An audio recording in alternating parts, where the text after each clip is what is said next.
Me llamo Miguel Robles. Fui miembro de la Policía Judicial de Córdoba. Me especialicé en la investigación de homicidios y con los años busqué esclarecer el asesinato de mi padre, el comisario José Elio Robles. Él murió en noviembre de 1975 en un confuso atentado atribuido a un comando guerrillero. Sin embargo, a medida que fui investigando, la historia oficial comenzó a caerse a pedazos. En mi búsqueda de la verdad, entrevisté a Charlie Moore, un detenido que pasó 6 años bajo custodia del D2, el órgano policial encargado de la represión ilegal en Córdoba. Logró escaparse y ahora vive en Inglaterra. A partir de su testimonio, empecé a reconstruir la historia de los principales centros clandestinos que funcionaron en Córdoba.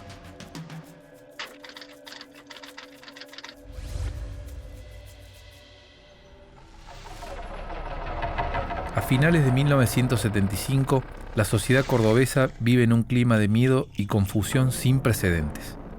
Grupos de militares y policías de civil con armas no reglamentarias siembran el terror en la provincia. Con total impunidad, realizan atentados y asesinatos que firman bajo el nombre Comando Libertadores de América. Por ese entonces, sus integrantes ponen en práctica una metodología que, con el tiempo, se convertirá en la más utilizada por el Estado terrorista: el secuestro seguido de desaparición.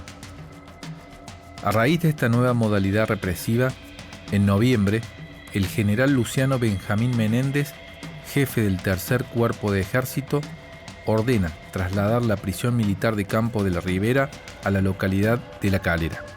El edificio comienza a utilizarse como un centro de detención y tortura.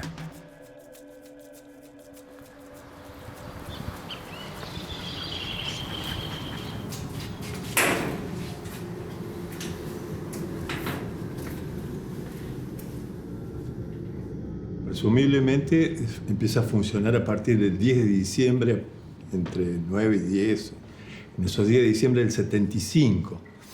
Hay una detención importante en Buenos Aires de un grupo de compañeros de LER. Presumiblemente iban a atacar el batallón 601. Y a partir de ahí hay una premura por ponerlo en funcionamiento para aquella fecha.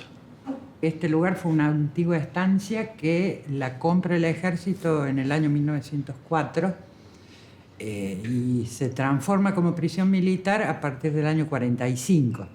Tiene un rol medio predominante que la gente del barrio lo comenta mucho en la Revolución del 55, cuando es derrocado Perón, porque de este lugar se resiste la Revolución Libertadora y entonces se producen tiroteos y demás que la gente del lugar lo conoce.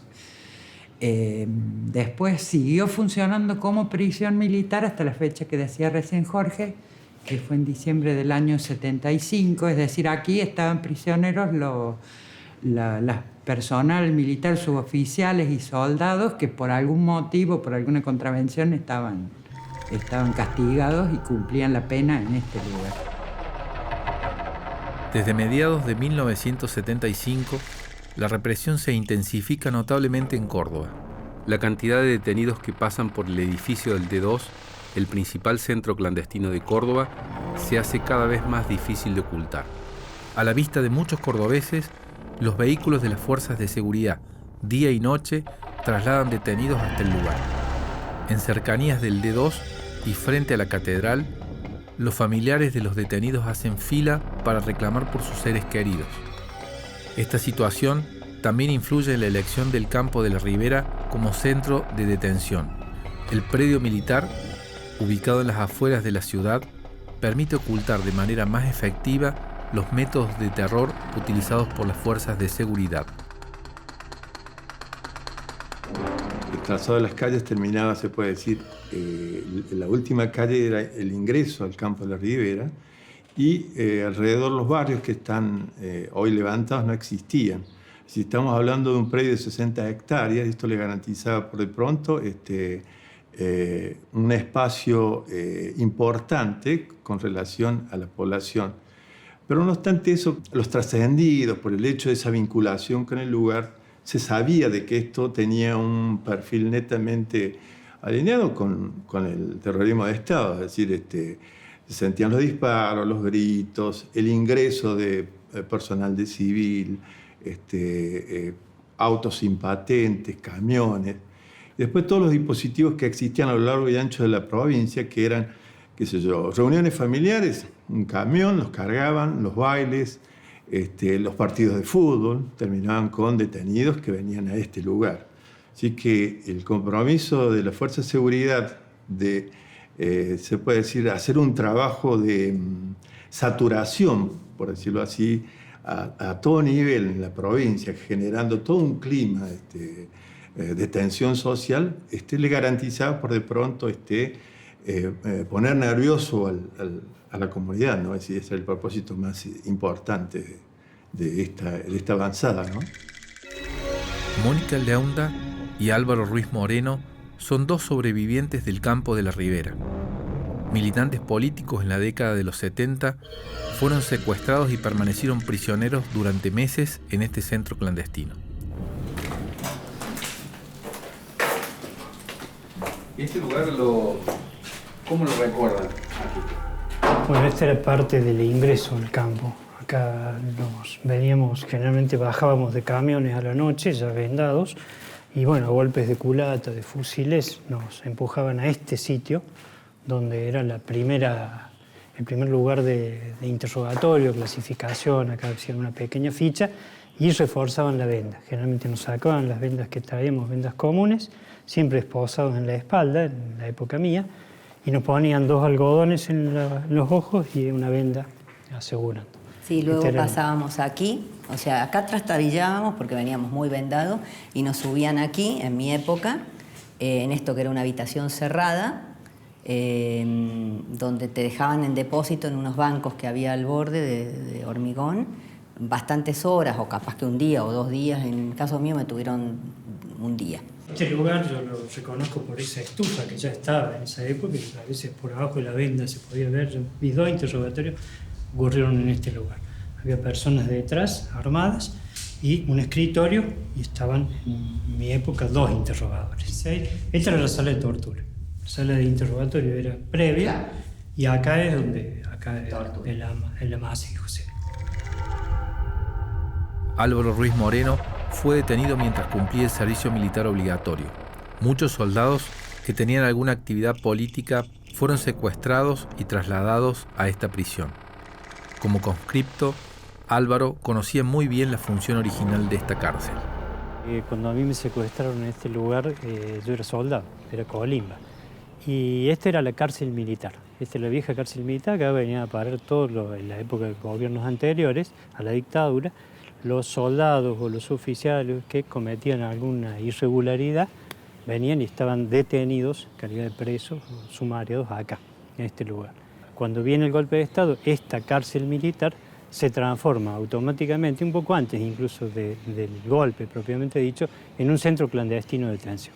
Bien. Un centro de prisioneros. Y ahora estamos ubicados en el patio central de lo que era este centro de prisión. Bien, ¿recuerdan más o menos a partir de qué fecha se convierte en ese centro de prisioneros, digamos, para detenidos políticos? Y a fines del 75 ya empieza a haber soldados que tenían participación política, estaban de algún modo vinculados a alguna cuestión política, empiezan a llegar a este campo ya en calidad de presos políticos. Bien. Y en el 76 abiertamente, ya era un centro una especie de centro de distribución de personas secuestradas. Acá venían y de acá se derivaban. Unos iban a la muerte, otros iban a la perla, que era sinónimo casi de la muerte en esa época, y otros iban a la UP1, a la cárcel, y eran blanqueados y entraban en los sistemas penitenciarios, digamos, y legales también. Pero este era una especie de centro de distribución. Acá pasaban muchísimas personas, centenares de personas, constantemente había grupos de 30, 40 personas secuestradas en este lugar, y permanecían poco tiempo. Esa era la característica de este sitio. El funcionamiento del campo de la Ribera respondía a un plan sistemático para el secuestro, la tortura y el asesinato. La prisión estaba claramente sectorizada. Existían espacios para los prisioneros, la guardia, salas de tortura, torretas de vigilancia, depósito de armas y oficinas administrativas. El ejército estuvo al mando de este centro clandestino durante los momentos más duros de la represión. Luego, cuando se convirtió en centro de distribución de prisioneros, Gendarmería se hizo cargo del predio. Acá estamos situados en el patio. De aquel lado estaba la cuadra principal donde estaban secuestrados los varones. Y de este lado había un sector más pequeño donde estaban secuestradas las mujeres. Nos trasladaban los soldados en este patio. Generalmente las golpizas y algunas torturas ocurrían acá, por ejemplo en la zona esa donde están los piletones. Ahí nos hacían, en mi caso, el submarino que le llaman, que es meterte la cabeza bajo el agua, en sesiones de ablande. Y después nos llevaban a aquel otro sector, por esas galerías, a donde estaban las salas de interrogatorios. Las salas de interrogatorio eran las salas de tortura, propiamente dicho. Ahí hubo gente que mataron, gente que torturaron y los interrogatorios propiamente dichos. Eso ocurría en aquel otro sector. El resto del predio se puede ver, todavía hay vestigios. Está la torreta de la guardia, de lo que era la vieja cárcel, y el paredón desde donde los guardias observaban a los presos cuando nos sacaban al patio, por ejemplo, siempre vendados y esposados, y si alguno miraba por abajo y lo detectaban, silbaban y venían a golpearnos. Nosotros estábamos directamente en el suelo, nos sacaban una vez por día un baño y estábamos un minuto en el baño y lo que no, se hacía todo en la cuadra. Por ahí nos arreglábamos con algunos tachitos a la noche. Allá estaban las mujeres, ahí estábamos nosotros. Cuando nos sacaban al patio siempre era para golpearnos, para pegarnos. Por ahí algunas veces, según la guardia, nos sacaban al patio a tomar algo de sol.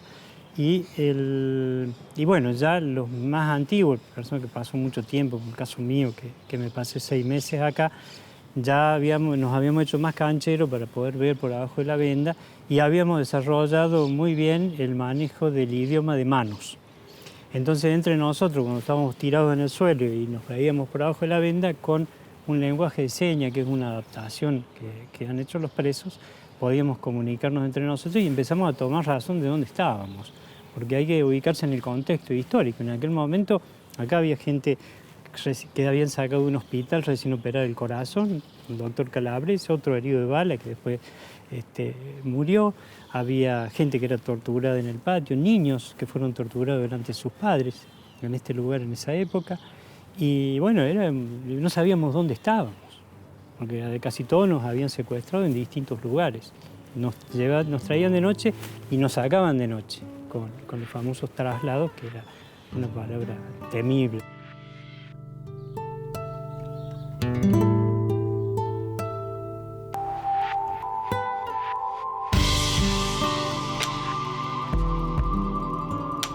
La cantidad de prisioneros que pasaron por este centro es muy difícil de calcular. Los testimonios de sobrevivientes han permitido reconstruir parcialmente las listas de detenidos y estimar el número de personas asesinadas que estuvieron en Campo de la Ribera.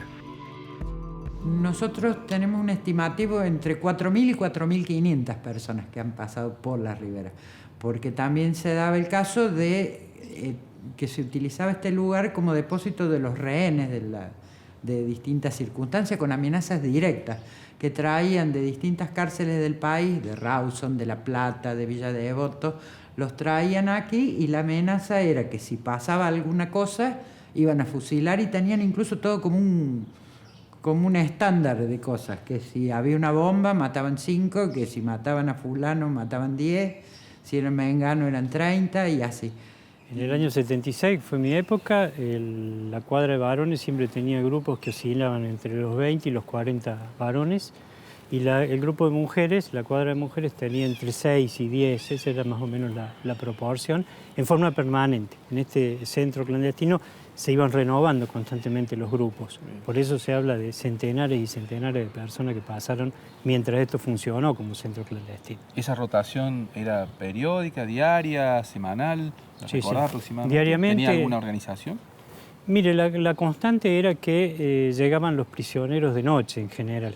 Venían en camiones o en camionetas del ejército, depositaban los prisioneros en este lugar, ya venían vendados, acá se les reforzaba las vendas y se distribuían. Y venía de todo, gente herida de bala, gente que habían levantado en la calle, militantes políticos, estudiantes, gremialistas, docentes, de todo. Acá venía de todo, era un centro de distribución. Y de acá En esa época era muy dura la mano, la manejaban los soldados, no la gendarmería, los paracaidistas particularmente, que venían de combatir en Tucumán. Entonces eran gente enferma, totalmente llena de odios. Y a todos los que estaban acá nos molían a palos. Esta era la realidad de esa época. Después, a fines del año, ya entra la gendarmería y cambia un poco la característica del lugar. Sigue siendo un centro de distribución, pero ya no era un centro de tortura tan duro como fue al principio. Acá nunca encontramos nosotros registros de ningún tipo de gente que haya estado, registros oficiales. Entonces lo vamos armando tipo rompecabezas con los testimonios de uno y de otro. Aproximadamente personas muertas después, no necesariamente todas aquí, muchas por ese mecanismo de ser llevadas luego a la Perla o traídas desde las cárceles hacia acá para ser torturadas en la Perla y luego muertas en enfrentamientos fraguados. Aproximadamente son 120 personas. Pero después en los sobrevivientes se daban cosas que recién empezó a relatar un poco Jorge, como secuestrar masivamente a la gente en los bailes, en las fábricas, en las universidades. Y nosotros a lo mejor de esos tenemos una parcialidad del registro, pero sí sabemos que hay un caso concreto de un baile en el barrio acá, que trajeron a 17 y nosotros tenemos el nombre de uno. De acuerdo a la proyección, nosotros tenemos una lista de 750 más o menos personas. En 1977, Charlie Moore pasó varias semanas detenido en Campo de la Ribera. Su testimonio permitió conocer en detalle no solo el funcionamiento del centro clandestino, sino también el fusilamiento de prisioneros en el interior del predio. En 1980, Moore entregó a Naciones Unidas una lista de 120 prisioneros asesinados en este lugar. Esta lista fue uno de los primeros documentos que denunciaron el horror desatado en este campo de tortura y exterminio. Me llegó el turno, ¿sabes? Yo te describo, toda esta gente que nos llevan adelante, suben los camiones, nos llegó el turno de nosotros. Yo me acuerdo, iba a tirar el piso del camión, íbamos todos ahí, íbamos los 4, y nos botas encima de las espaldas, por supuesto. ¿Y sabe qué pensaba? Este es el destino final. Mira cómo la vine a terminar, ¿viste? Lo más pasó algo, yo no sé cómo explicarlo, vos sabés que llegamos al campo de la Riviera, nos bajan de los camiones, viene un oficial, y que era el segundo comandante del campo de la Riviera. Entramos adentro, yo me acuerdo que yo todo el viaje tirado en el camión pensando, bueno, acá me van a fusilar y cómo me van a matar, ¿viste? Nada de eso. Me pasaron atrás a la barraca. El lugar no era grande, aguantaba como para 20 detenidos. Ya había como 18. Estaban un montón de testigos de Jehová, había 4 gendarmes cumpliendo sentencia, porque esa era una prisión militar. Y había varios de la JP, como 3 por lo menos. Bueno, llegué ahí, nos introducimos todos, me empecé a enterar de las cosas más horrorosas que habían pasado antes que yo fuera al campo de la Riviera. Ahí hasta fusilaban gente. Los mismos gendarmes prisioneros me marcaban y me mostraban a dónde. Las paredes estaban acribilladas de cuetazos. Lo que hacían, y yo me enteré ahí, los sacaban en grupos de 10, 12 y los fusilaban contra la pared. Ahí mismo, en el campo de la Riviera. Olvídate la Perla. ¿Recordás nombres de personas que han sido fusiladas? Sí, traje una lista, Latina Amnistía Internacional. Eran 190 detenidos. Y una cifra que se me quedó. Y yo miraba a la barraca y yo decía, ¿a dónde mierda metí 190 detenidos acá adentro? Por supuesto, como a 20, 30 se los sacaron, los fusilaron. Y el resto se los llevaron a la Perla.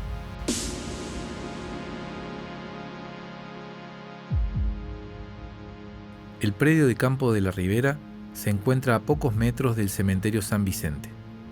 Aunque hasta ahora no se han encontrado pruebas para establecer una relación entre ellos, ambos lugares tienen en común una historia ligada al terrorismo de Estado. Los testimonios de trabajadores y vecinos de la zona permitieron establecer a comienzos de la década de los 80, la existencia de fosas comunes en el cementerio. En el año 2003, miembros del equipo argentino de antropología forense comenzaron a trabajar en el lugar. Allí exhumaron más de 100 cadáveres de una fosa común y varias fosas individuales. Muchos de ellos pertenecían a personas jóvenes y mostraban rastros de muertes violentas. En los meses siguientes, gracias a la comparación de material genético con familiares de desaparecidos, varios cuerpos fueron identificados y luego restituidos a sus familiares. ¿En qué consistió, Darío, el trabajo del equipo argentino de antropología forense aquí en el cementerio de San Vicente? Bueno, primero en diciembre de 2002 hicimos exhumaciones en sepulturas individuales acá en el sector C y en el sector B.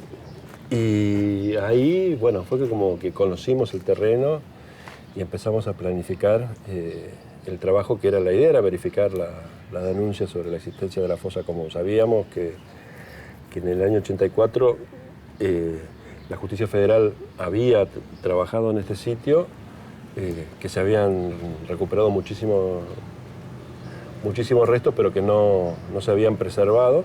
Entonces había una incertidumbre sobre si quedaba algo de la fosa o no, pero era lo suficientemente significativo como para encararlo. Entonces armamos un equipo grande para lo que suelen ser nuestros proyectos.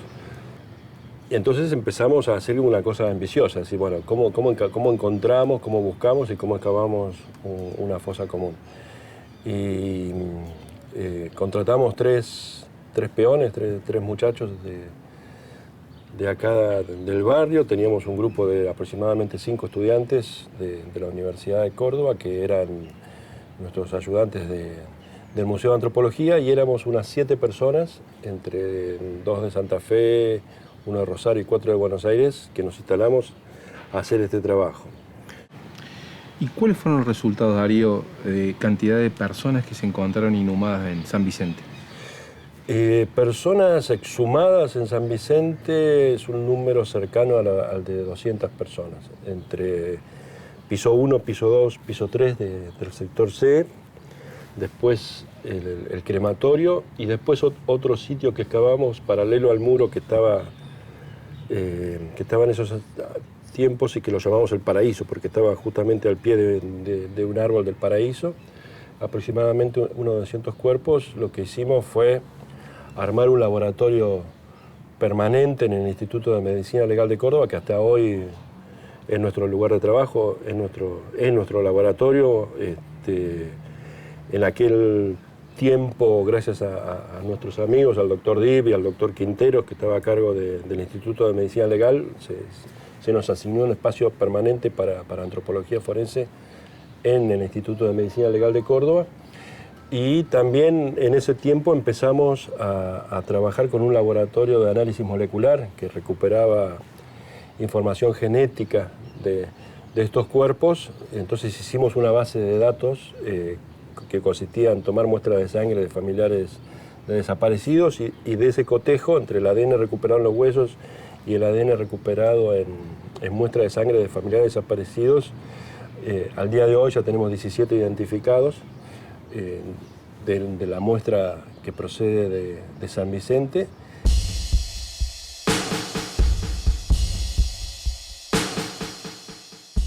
Luego del golpe de Estado de 1976, el campo de la Ribera pasó por diferentes etapas. Con la puesta en funcionamiento del centro clandestino La Perla, en predios del Tercer Cuerpo de Ejército, la Ribera se convirtió en un centro de distribución de prisioneros. A mediados de 1978, mientras se disputa el Mundial de Fútbol, los detenidos políticos son trasladados y el predio vuelve a funcionar como una prisión militar. La primera etapa, que fue de exterminio, empezó el 10 de diciembre del 75 y termina con el golpe militar, el 24 de marzo. A partir de ahí fue una época de mucha tortura, de mucha gente prisionera, eran masivos, las cuadras nos hablan que tenían 70, 100 personas, pero que rotaban permanentemente, hasta junio, julio del 76. A partir de ahí se da la etapa de legalización de los presos de la Perla que ya decidían no matarlo, digamos. Es una etapa de mucha gente, pero no tan rigurosa. En una etapa que ya a los prisioneros los hacían caminar por el patio, que algún tipo de comunicación había entre ellos, que ya la OP3 no estaba presente todo el tiempo acá. Es Barreiro, Vergés, que son los que ellos hacían todos los traslados de gente y que venían expresamente a interrogar y torturar, ya no era tan asidua su presencia. Sigue esa etapa así de mucha gente, pero un poco más leve el trato, hasta el 77, los primeros días del 77. Y a partir de ahí ya son grupos residuales, le llamaban ellos, porque el grueso de las organizaciones, Montoneros, ERP, el PO, ya las habían exterminado. Entonces empezaron a atacar a grupos más que para ellos no representaban tanto peligro, pero que también necesitaban exterminar de la sociedad para que nadie se opusiera a sus planes. Entonces empieza a venir gente del PCT, del Partido Comunista, de otros grupos menores. Y así sigue hasta el 78. A mediados del 78 se desocupa como campo y vuelve a ser prisión militar. Hasta el año 86, que deciden, no sabemos por qué, desocupar la prisión militar y abandonan el predio directamente. En 1986, en plena democracia, los militares se retiran del campo de la Ribera y por más de una década el edificio es utilizado como escuela. Luego de varios años de lucha, los organismos de derechos humanos logran recuperar el predio como museo de la memoria.